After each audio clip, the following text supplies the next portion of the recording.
Prithvi Shantirantariksha Shantir Dyav Shantir Disha Shantiravantara Disha Shantiragni Shantir Vayu Shantiraditya Shantish Chandrama Shantir Nakshatrani Shantirapa Shantiroshadaya Shantir Vanaspataya Shantir Gau Shantiraja Shantirashva Shantir Purusha Shantir Brahma Shantir Brahmana Shantir Shantireva Shanti Shantir Me Astu Shantihi.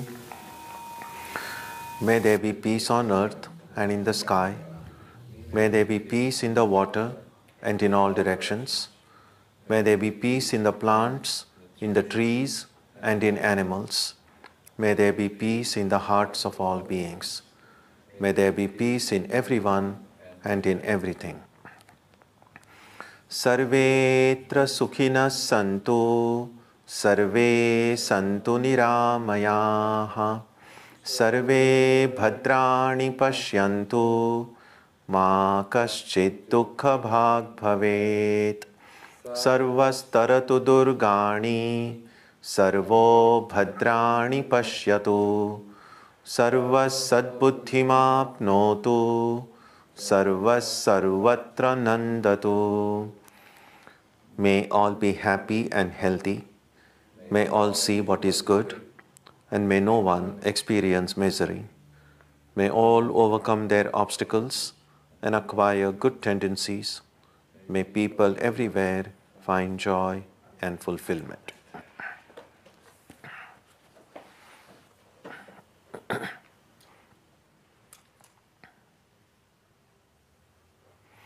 Let us now spend some time touching the center of peace and joy in our hearts. A good way to begin the practice is to withdraw the scattered energies of the mind and bring them to rest on one point. That point can be our own breathing.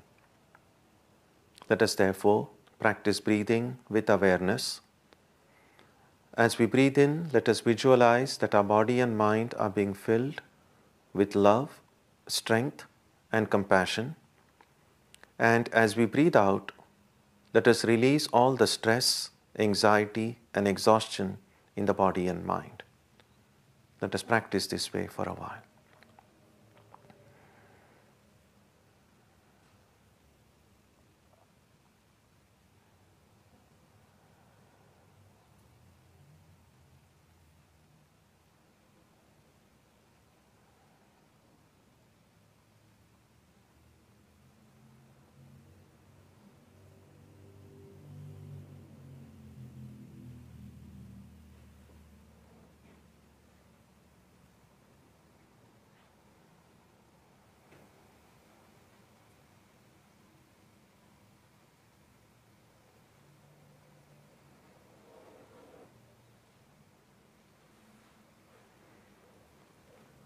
Let us now turn our attention to the region of our heart. Although God is present everywhere and in everyone, the divine presence can be felt most clearly in our hearts. We can meditate in any way we have been taught. To remain focused, we can take the help of a short mental prayer or a mantra or a divine name. Let us now spend some time dwelling on the presence of God in our hearts.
Om Asatoma Satkamaya Tamasoma Jyotirgamaya Mrityorma Amritam Gamaya Aviravir Maheti Rudrayatte Dakshinam Mukham Tenamam Pahi Nityam. May the Divine lead us from the unreal to the real, from darkness to light, from death to immortality. May the Divine Consciousness fill our hearts and protect us.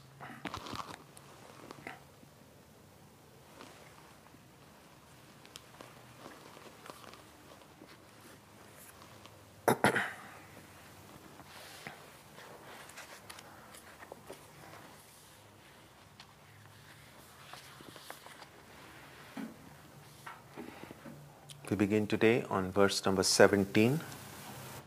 So let's chant together. Sattvat sanjayate jnanam rajaso lobha evacha pramadamohau tamaso bhavato jnanamevacha. From sattva results knowledge, from rajas only greed, and from tamas nothing but inadvertence, delusion, and ignorance. So we are seeing how these three gunas operate in our lives. So what are the results? Whichever guna is predominant, it will produce a certain result. So when sattva is predominant, it produces knowledge. So whenever there is this light of understanding within us, and this really is not only about spiritual life. Any kind of knowledge, when you are learning something and you are able to understand it, you are able to grasp it, that is because of the presence of sattva within. Rajas leads to greed. We see that when rajas predominates, it prompts us into activity. And activity is powered by desire, because no one undertakes any work unless it is prompted by some motive. We need a motive to do something. And usually that motive is provided by a desire to acquire something. And so it is desire that leads to action. And one thing about desire we all will have seen by this time in our lives is that they never end. That we might think, oh, let me just fulfill this desire and then I'm free. You're never free. Once that desire is fulfilled, there'll be 100 others waiting for you. Or if that desire itself brings you so much joy, then you would want a repetition of that. So there is a very ancient Sanskrit verse which says that desires never end through fulfillment of desires. So trying to end desires by fulfilling desires is like pouring more ghee into fire. And so that is one thing to be remembered, because at some time, at some point in our lives, we'll have to say no. It's a little bit like someone trying to say, give up smoking. And one might think, oh, this is the last cigarette, this is the last one I'm going to have. And then you have it, and then after the next day you feel, okay, now this is the real last one. So that it never happens this way. So it's always, so desires are a little bit like that. It's never going to be a last fulfillment of desire. It's always going to keep on feeding. So at some point, a person who wants to stop this chain, because even desires, of course, desires lead us to action, and many of those actions lead to results which are painful. And if the results are painful, we might normally think that we may not want to do that activity again. And sometimes it's true. You eat some dish for the first time and it tastes awful. If it tastes awful, generally you won't desire it again. You will try for something else. But sometimes, even though some of our actions may bring us pain, there is some kind of a forgetfulness operating within us. So sometimes, even though some actions bring us pain, after some time we just kind of forget it. And then we go and do the same thing again and suffer again and suffer again. But also, those actions which lead to joy also will bring pain. For instance, and the example I often like to give is, let's say you enjoy eating ice cream. And so you eat the first ice cream and you love it, and then you want to have a second helping. At some time, the stock in your home is going to end unless you own the ice cream factory. And so then you feel like eating someday and there is nothing remaining. And then you say, well, I have to again go out and buy some more. And until, if your desire for the ice cream is strong, until you go and buy your next supply, you are not going to be happy. You are going to be restless. And of course, if you keep on eating ice cream and don't take enough care of your health and don't eat other nutritious diet, then at some point the doctor is going to tell you, now you have to stop because it's not good for your health. And then I may be forced to stop it, but the desire for it will not end. So even something that made me so happy can, in a shorter or longer term, can bring me pain. So these are the kind of thoughts that we must keep in mind when it is said that rajas leads to greed, and of course greed will ultimately lead to pain.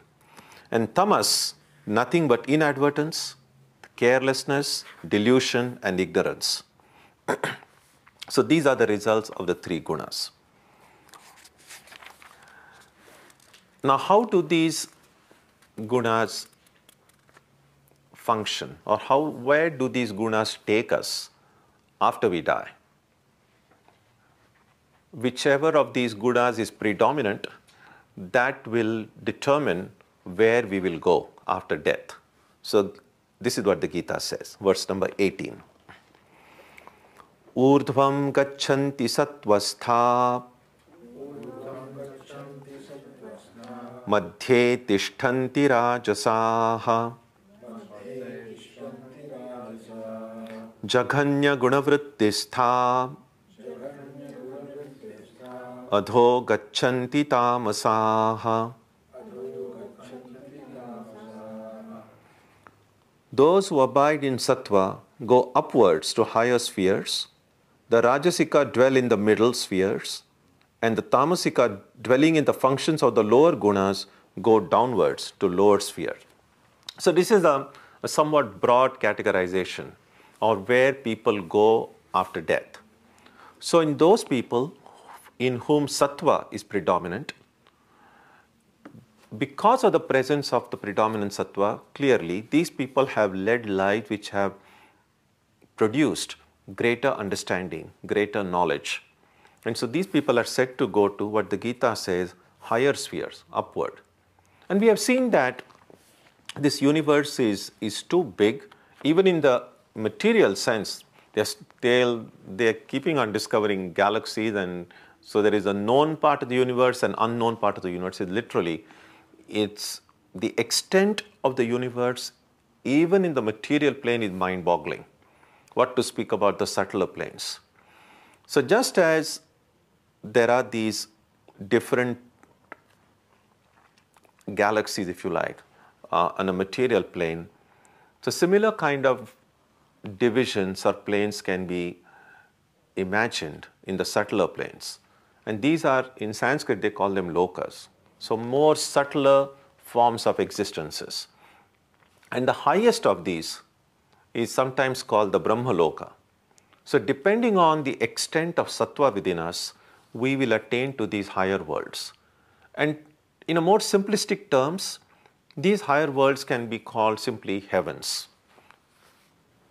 Superior heavens and more superior heavens and so on. So since there is no way to objectively verify any of this, you have the freedom to believe or not believe whatever the different books say, or imagine your own heavens. The idea is not to discount the possibility that there would be these other existences after we die. And those who have led a sattvic life, in whom sattva is predominant, go to these higher planes of existence. Those who lead rajasika lives, for whom the rajas is predominant, predominantly guided by activity, greed, fulfillment of desires, they dwell in the middle sphere. And the middle sphere is often equated with our present, where we are. The reason it is equated with why it's called middle and why that's called higher is primarily the higher sphere, heaven, is said to be a place of joy. Certainly more joy than we are here. At least that's how it is conceived to be. The plane that we are in is considered like a middle sphere because compared to heaven, while we have joy here, it's also balanced with plenty of suffering too. So because we have both joy and suffering here, this is considered the middle plane of existence. And the lower planes of existence are where the predominance of suffering and less of joy.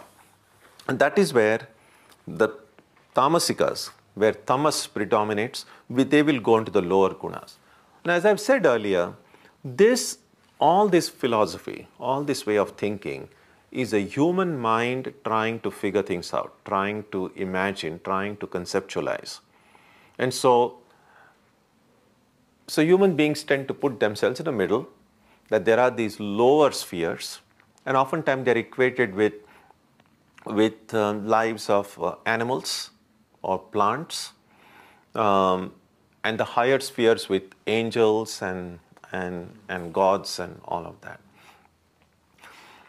Now, this is a very human way of looking, as I said. A dog or a cat may not agree that their life is all suffering.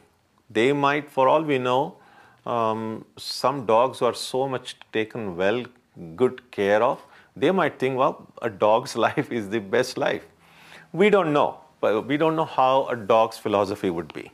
But since we are all human beings here, this is a very human perspective about the higher, the middle, and the lower forms of existences. Now, one thing, all of the discussion that we have had up to this point in this chapter dwells with the three gunas.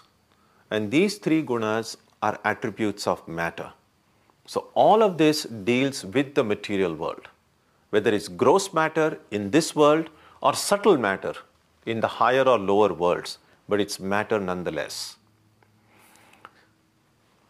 Now Krishna goes to that discussion which goes beyond matter. Because one of the central teachings of the Gita is the material parts of our personality are only external. The body, mind, ego, and so on. In reality, we are all spirit. So the gunas operate not in me really, in the coverings, in the body and mind. Now, because I'm identified with the body and mind, I think they are in me. But I'm truly the spirit, which is beyond matter. That is now will be discussed in the next verse, number 19. Nanyam gunebhyah kartaram yada drashtanupashyati gunebhyascha param vetti madbhavam sodhigacchati. When the seer beholds no active agent other than gunas and knows that which is beyond the gunas, he attains my being. So the primary question before a student of the Gita is, who is doing all actions? Where is the activity located? And here's the example that I've given before, I'll go to it again. Now I can say, I'm holding this book and I'm reading. Now this would seem to be a very truthful, honest statement. I'm holding the book, and I'm reading it. But now let's break it up. Let's analyze these two sentences. When I say I'm holding the book, who is really holding the book? What is really holding the book? You can say, well, these hands are holding the book. These hands, if essentially these are just atoms and molecules. This is a very material thing. You even know the chemical composition of the human body. So it is this material entity, the hand, holding the book, clearly made of paper, which again you go back ultimately from the trees, again a material entity. So this material entity holding this material entity. And I say, I'm reading the book. Now, what is exactly happening? What does reading mean? Well, obviously I'm using these eyes, and this the image of this falls on the retina. It's converted through my optical nerve into my brain. The brain interprets it, and then I'm able to read it, and I'm able to understand it. Now, all of these factors involved in this process of reading and holding the book, the hand, the book, the eyes, the brain centers, all of these things are material. And yet, I'm saying I am reading the book. So, in a sense, what I'm really saying is, this is me, this is me, this is me. And then the statement, I'm reading the book, would make sense. But the Gita says, I'm none of these. That all of these things are my instruments, they are my equipments, but I'm the spirit. In other words, when I'm able to see that it is gunas that are doing everything, the material in my hand, the material in the book, the material in all of these are composed of gunas. And gunas are just doing everything. So and now you read the verse again. When the seer beholds no active agent other than the gunas, that means the gunas themselves, gunas alone are involved in activity. And the seer knows that which is beyond the gunas, the spirit, then that seer attains to my being. In other words, that seer becomes enlightened. So in order for us to be enlightened, all that we need to know is to know that I don't do anything.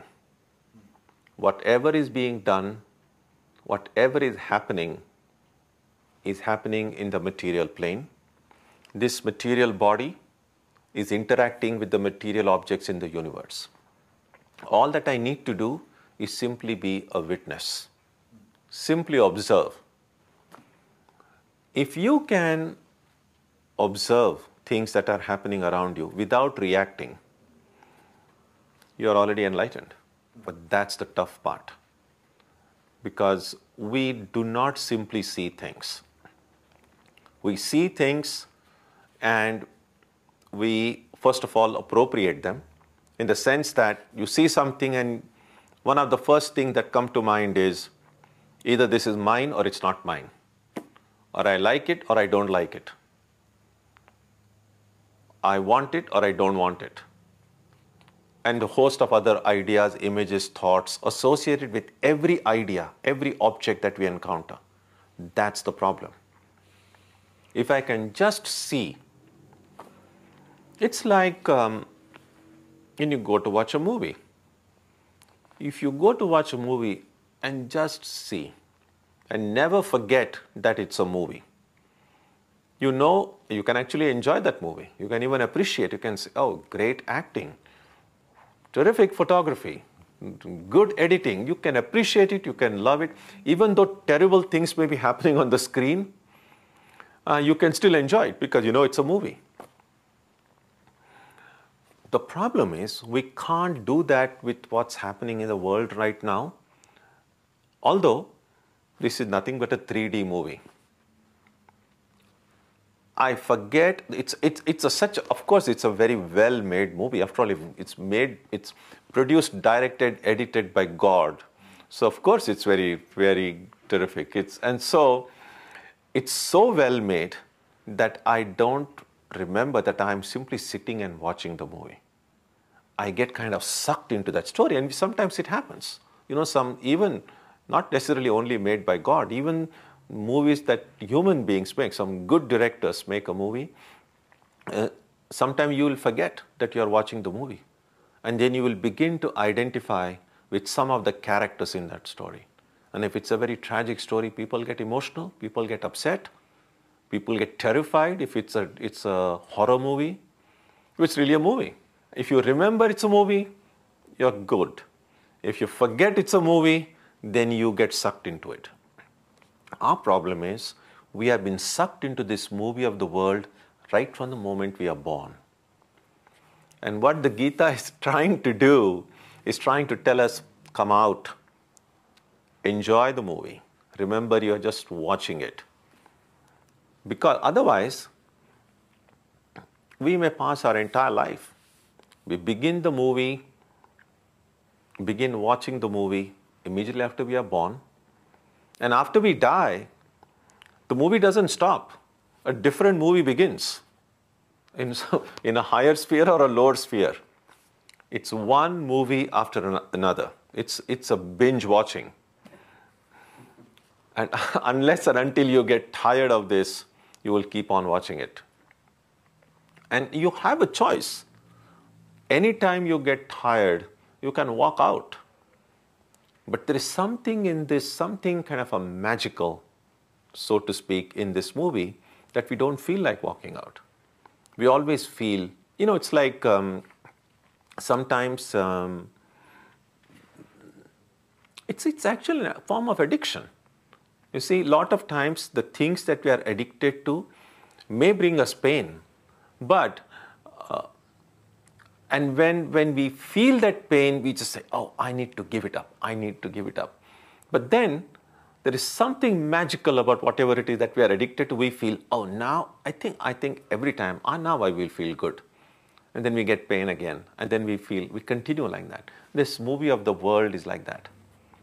Sometimes we get disgusted by it. Sometimes we just say, I don't want all this. But we are not able to walk out. We want to keep on watching. And when that desire to say no more, when that comes, that is real detachment. That is renunciation. That is when we are able to then kind of close our eyes, close our senses, take a U-turn, look inside, and then we'll see the spirit. As long as we are looking out, we won't see the spirit, because I'm the spirit. So I need to kind of turn the light back upon myself. And meditation in the truest sense of the term is really turning that light back upon oneself. Rest of the time, that light of consciousness we are throwing on everything around us in the universe.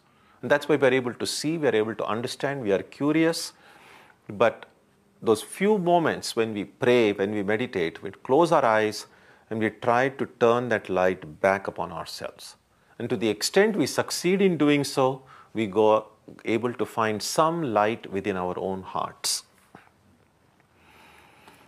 Verse 20. Gunanetan atityatrin dehi deha samudbhavan janma mrityu jara dukkhair vimukto mritamashnute. Having transcended these three gunas, which are the cause of this body, the embodied self, bereft of birth, death, old age and misery, attains to immortality. What has produced this body, which has caused this body, are really the three gunas. Our attachment to the material world, our clinging to things of the material world, keep us revolving in this material universe. So it's not just this material world that we encounter. All these higher spheres, all the heavens and all the hells and everything is a part of the material world. Even if you go to the highest heaven, the Gita approach is even the highest heaven is still a material world. So long as you have a body, it could be a celestial body, it could be a shining body, you might have wings, you might be an angel, but still you have a body, and you are thinking about the joys of heaven, you are still in the material universe. So the only way to go beyond the hold of the gunas is to transcend the three gunas. That is what it is said. Having transcended these three gunas, which are the cause of the body, the embodied self, the Atman, the spirit, which is trapped within this body, becomes free from birth, death, old age, and misery. We have seen this before, that there are some causes of suffering in the world which are not universal. For instance, we know there is a lot of suffering in the world in which we live due to hunger, homelessness, poverty. We know it's very true, it's very real. But we also know that not every person in the world is hungry. Not every person is homeless. So they are real, but they are not universal. But there are certain things about our existence from which no one is exempt. By the fact, and it's not about just human being, every living being, even animals, insects, everyone has to go through this: birth, death, old age, and misery. Sooner or later, birth, of course, we have already had. Death will come. Old age will come. Misery will come. Some of these things have already started coming. More will come. And again, it's not a threat, it's just the reality. Everyone in the world has gone through this. No one. If some people pretend they are free from it, don't believe them. Everyone has it. But we are able to become free from this when we are able to transcend the gunas. The reason is all these things are present in the gunas. And our attachment to gunas really creates the problem. It's a little bit like this. Let's say if we are being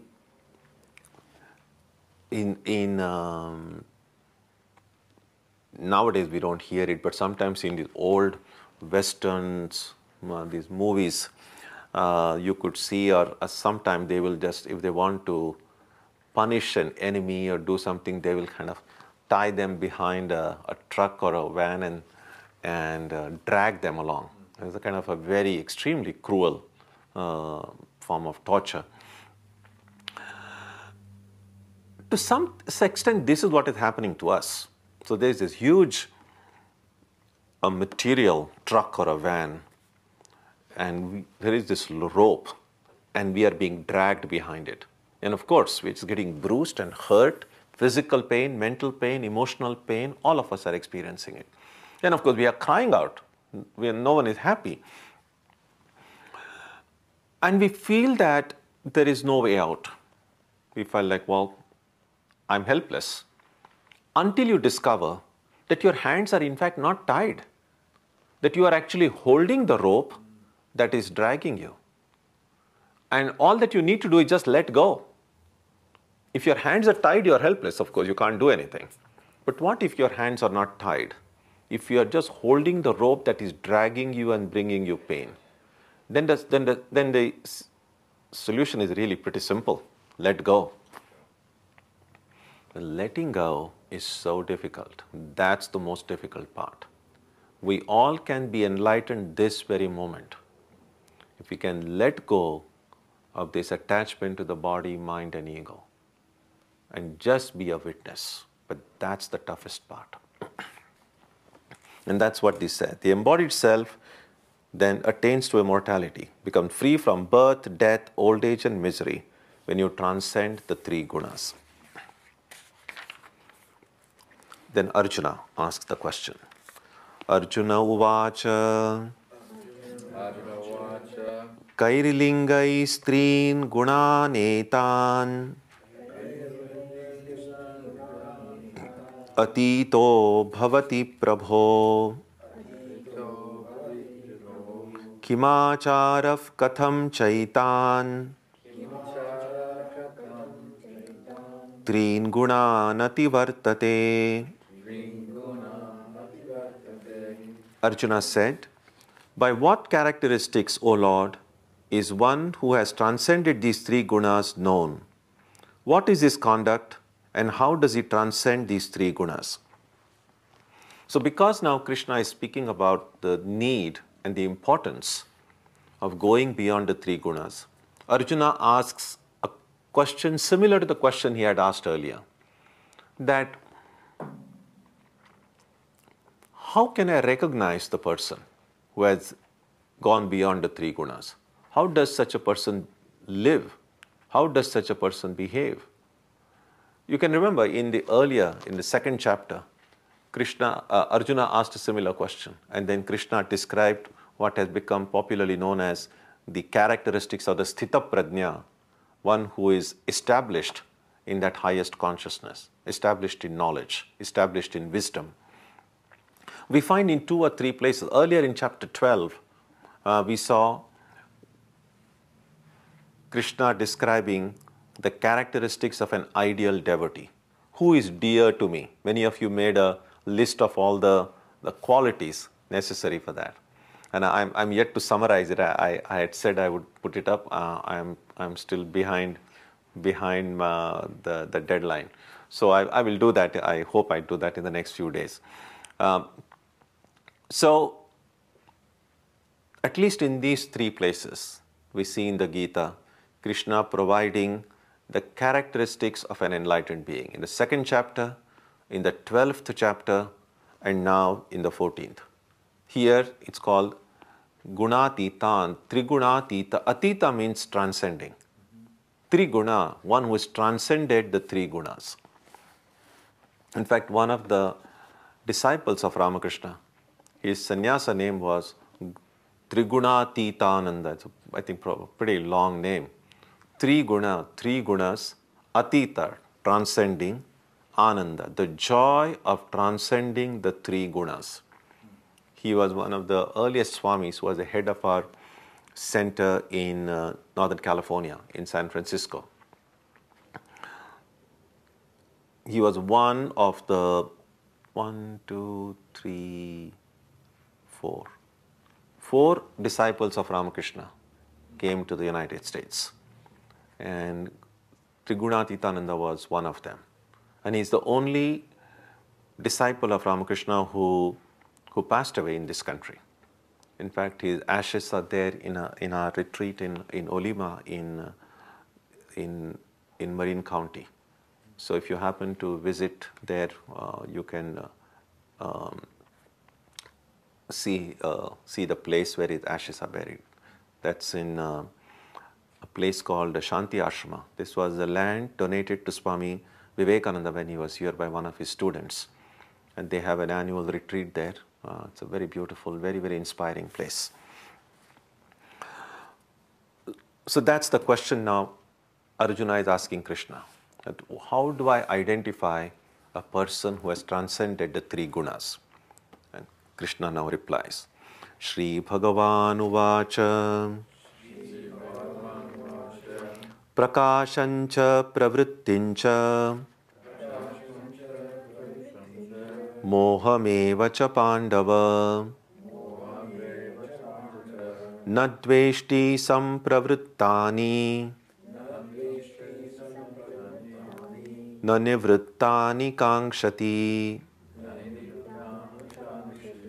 The Blessed Lord said, he who does not hate when the light of knowledge, activity and delusion arise, O son of Pandu, nor desires them when they cease. So one of the essential qualities of a person who has transcended the 3 gunas is, this person neither hates, neither is unhappy, nor longs for it. The whatever effects these 3 gunas produce, and we have seen many of the earlier verses showing there is a light, greed, inadvertence, inertia. So these different things that occur in our lives on a daily basis. And oftentimes we see that some of these things we hate, we are unhappy about, and some of these things we long for. Now this kind of a longing for something or being unhappy about it is completely absent in a person who has transcended the gunas. In other words, this person is not affected by the functions of the gunas because this person is unattached from it. Now, this is clearly a characteristic that is very subjective. I mean, just by looking at a person, there is no way to know whether this person is affected by the gunas or not. So this is very subjective. But this subjective characteristic now, how does it manifest in an objective way? Something that others can see, something that is visible to others. Krishna will describe in the next verse, 23.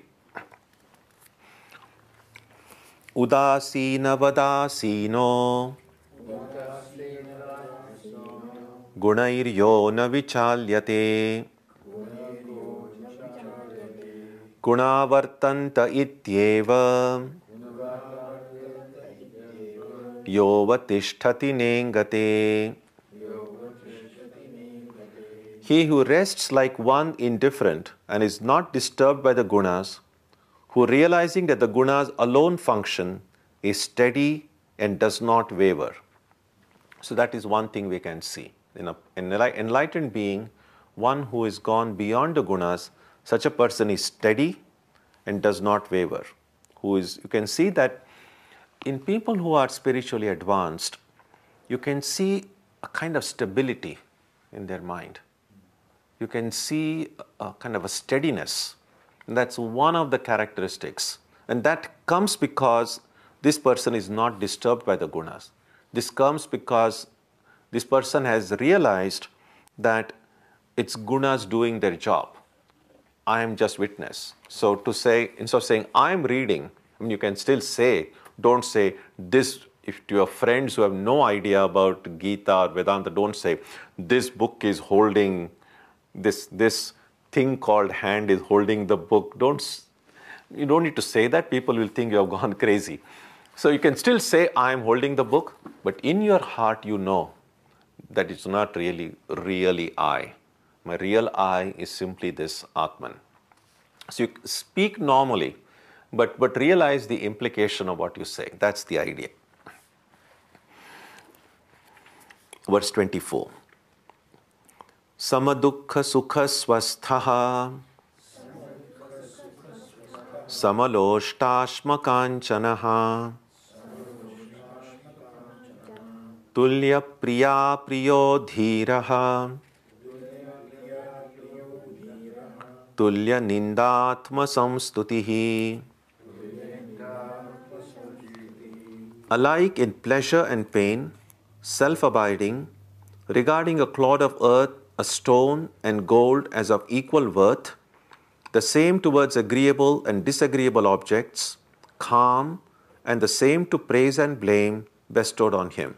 So here are more qualities which are a little bit more easy to verify, a little bit more easy to perceive objectively. Let's take them up one by one. Sama dukkha sukha. One who sees sukha and dukkha in the same manner. Now, clearly, how can you be same in pleasure and pain? Aren't pleasure and pain different? Of course, they are different. No one can say they are exactly identical. But being same means this person is not affected by either of them. Now, does it mean that a person who is enlightened will never become happy or never become miserable? Which is not true either. Of course, if they eat a good, delicious meal, they will be happy, of course. Or if there is some terrible news, they are going to be unhappy. The important thing is that neither the joy nor the sorrow will overwhelm them. That these things will be under their control. So it doesn't mean that they will not be happy or miserable, but it means that these things will be just like ripples on the surface.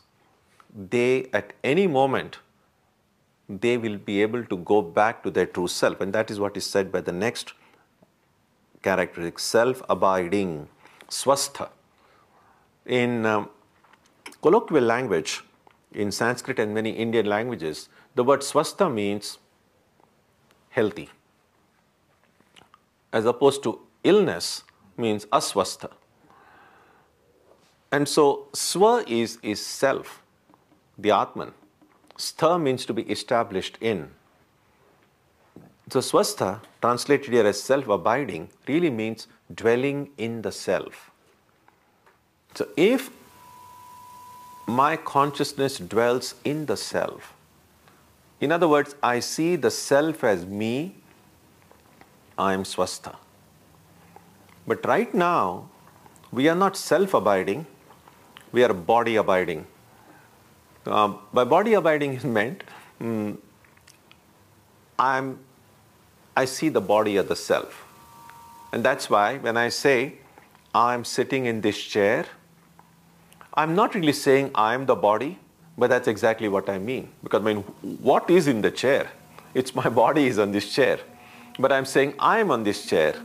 So my I is not located in the Atman, is really located in the body. When I say I'm reading, well, it's these eyes that are reading. So when I say I'm reading, my I then is located in this sense of perception. In this way, throughout the course of the day, throughout our lives, our I kind of keeps on shifting. It is sometimes in the body, sometimes in the mind, sometimes in the senses, everywhere but the Atman. But self-abiding here is meant when the I of this person remains fixed in the spirit, then this person has gone beyond the three gunas. Now all of these characteristics really mean this is what I must try to do. So a person who is beyond the gunas may see self maybe alike in pleasure and pain. What I need to practice is, in my own life, am I able to be in control when I experience pain and pleasure in my own life? Or do I get completely blown away by it? So if I feel so happy, I'm not able to control my happiness. When I get so miserable, I'm not able to control my sorrow. Then I'm still within the clutches of the three gunas. So there'll be a lot of these different things. What we will do is we'll continue this discussion because there is a lot of interesting things to discuss here. So I would like to stop now here so that we'll have some time for questions and discussion. And then when we meet next week, we'll do the remaining sets of verses. So any thoughts, ideas, questions about what we have seen? Yep. Swamiji, I know you don't love when we continue the analogies too far, but using the nice analogy of the film, and if the producer, director, all is God, where do the gunas, where do the gunas fit? Are they traits? Are they colorings? How can we imagine around us? I'm trying to understand. Everything other than you is gunas. Because everything, the self is alone different. Other than that, everything is a function of the gunas. Yeah. Shrikant? With the same question, continuing, assuming this is a 3D movie and we have to watch as if it's a movie and we are not, we are out of that. But I think there is a catch here, as Krishna says, we are not out of the movie. We are part of the movie. We cannot go away anywhere. No, you're not. You think you are. But we have no option to go without doing any karma. We have to doing karma. Is it not part of the movie? No, you don't have to do it. You just have to. Actually, the thing is this. You are not really a part of the movie. You are really sitting and watching the movie. But you have gotten so identified with the movie that you have begun to see yourself in the movie.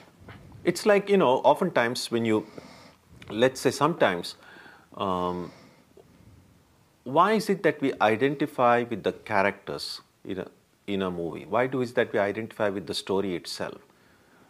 So if there is, say, someone in the movie who is being tortured or who is being treated unfairly. And I'm so absorbed in the movie, and I feel bad, sometimes get angry. Why are they doing like that to this person? So, in effect, there is no reason for me to get upset at all. I'm just watching it, and here is the story. These are all actors. That's just their profession. But all that is forgotten. All that has become real to me. I've begun to get identified with some character which is being treated unfairly, and I'm just getting mad sitting in my seat here. So I'm really sitting here, but when I'm getting mad and upset, I've already kind of gotten into that movie, although I'm not really in the movie. So in the same way, even this movie, even this 3D movie, you are not here really, but you have got identified with it. And it's not something that had happened yesterday or just a few years ago. This identification has occurred in God knows how many, through how many millions of lives we have had. So we are really into it. And so it has become so much a part of our life that it's even difficult to imagine that this was not how it was meant to be. This was not how it was supposed to be.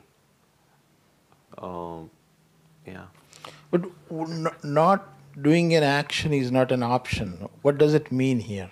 The action here is to know that this is a movie. The action is to know that, as it says here, he who rests like one indifferent.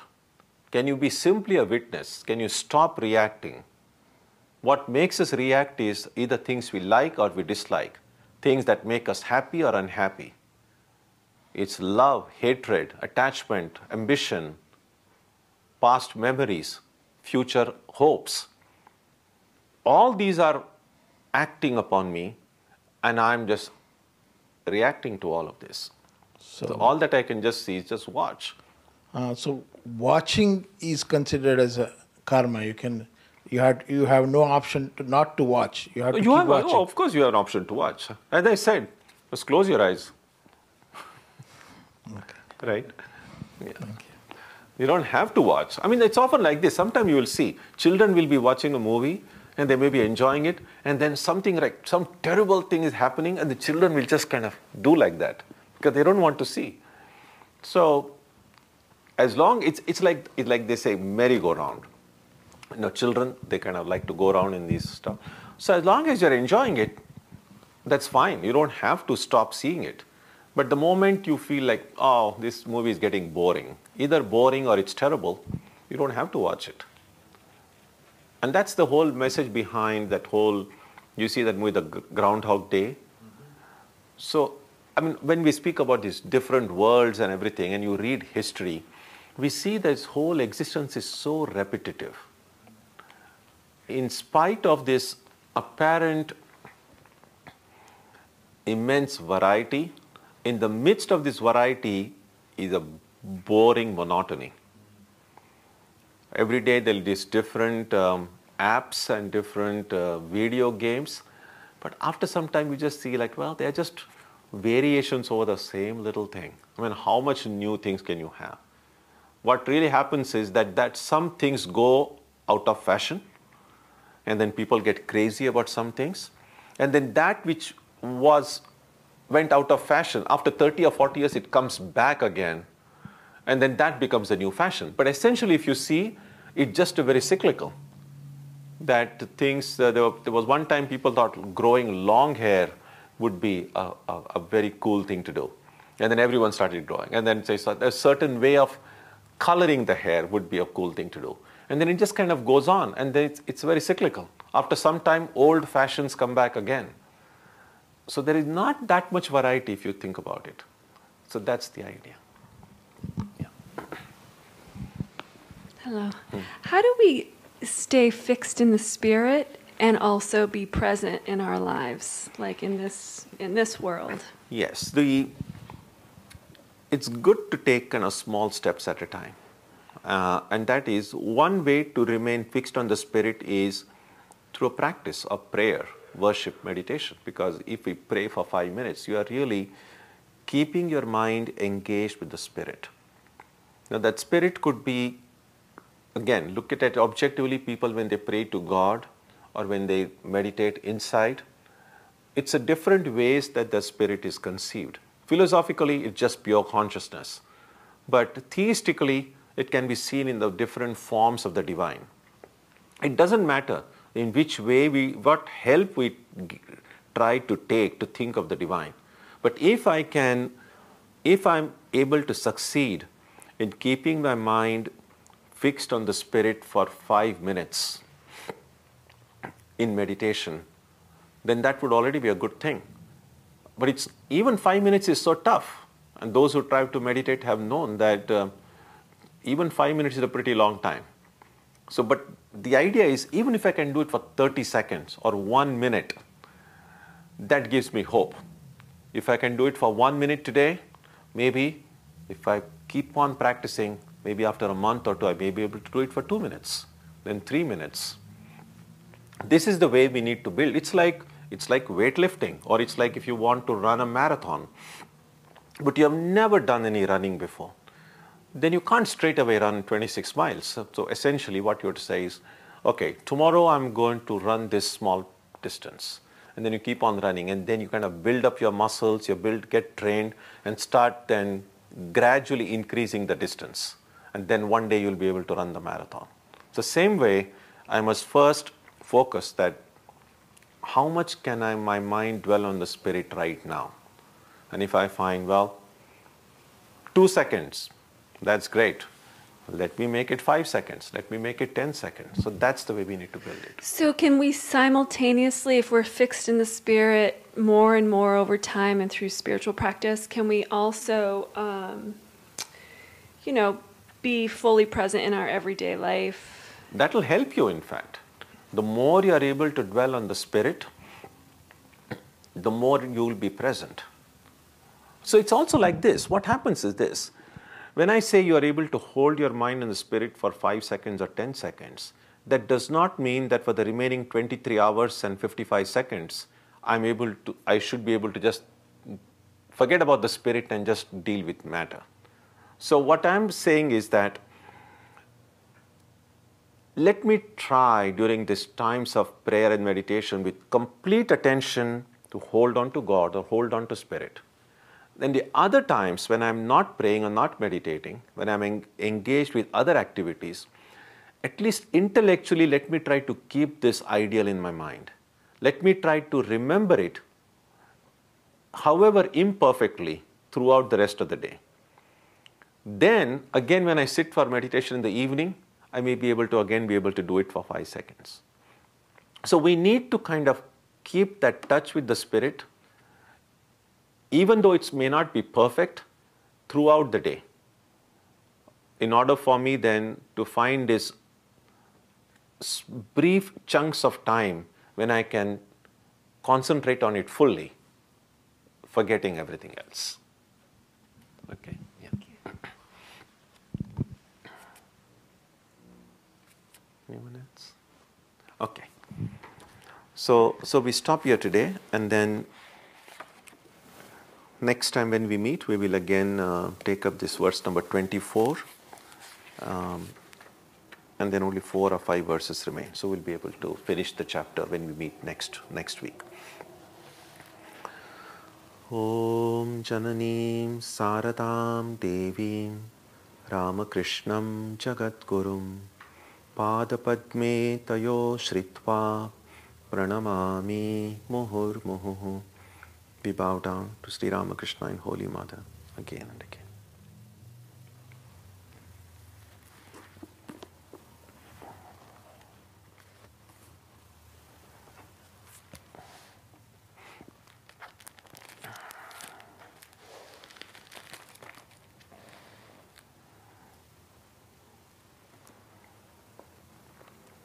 According to the lunar calendar, Buddha's birthday comes on Saturday. And so on Sunday, we will celebrate his birthday. The satsang topic will be the 3 jewels of Buddhism. That will be on Sunday.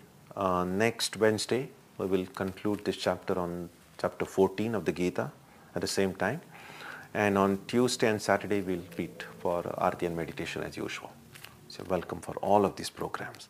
Let's conclude with a prayer now.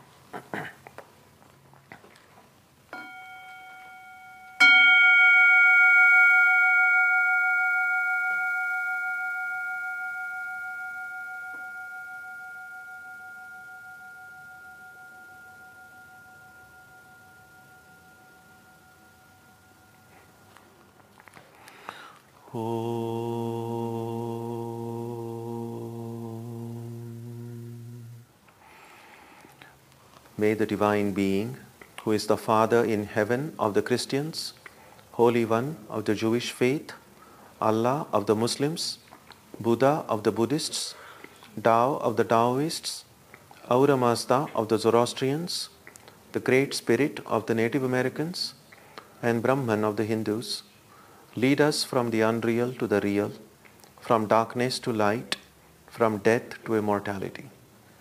May we be granted strength, freedom, and clear understanding. May we learn to see God in our own hearts and in everyone around us. May God bless us all and fill our hearts with gratitude, grace, and love. Om Shanti Shanti Shanti. Peace, peace, peace be unto all.